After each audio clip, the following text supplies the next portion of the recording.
继续来看总统赖清德昨天启动台湾宪政历史上头一届的院制协调，招5院的院长来总统府来讨论国政。总统是发出国号万事兴，5院就亲像是5支镜头啊同款，合作伙才会有力量。而且过程当中，大家拢真关心的总预算审查的情形。立法院长韩国瑜嘛答应讲会甲朝野党团来协商，而且这礼拜总预算审查的报告会送去行政院。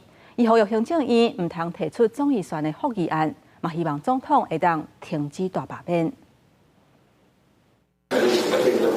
总统赖清德、行政院长杜英泰、立法院长韩国瑜等人拢面带笑容，做伙行入总统府大礼堂。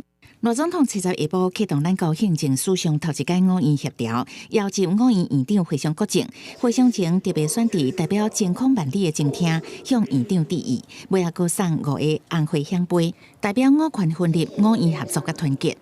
5院就像5根手指，各有其功能，五指并拢才有力量。民主国家政党之间是竞合，而不是零和。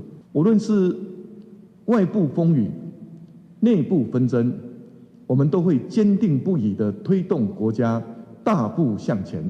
赖总统话讲国号万事兴，希望透过5院协调化解政治对立，甲5院关门会谈将近2点钟。结束了后，韩国瑜表示，大家拢关心总预算审查，希望莫影响业务推动，也承诺会甲朝野党团协商预算3党状况。这礼拜6进前，会予总预算案审查报告送到行政院，也希望行政院莫提总预算复议案。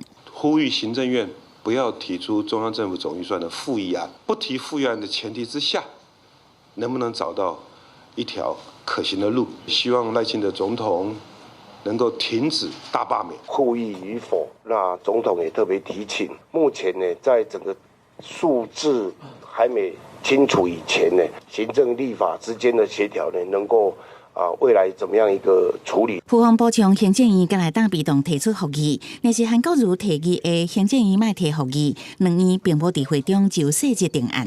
不过，赖总统请杜英泰甲韩国瑜找朝野党团讨论了后，继续解脱。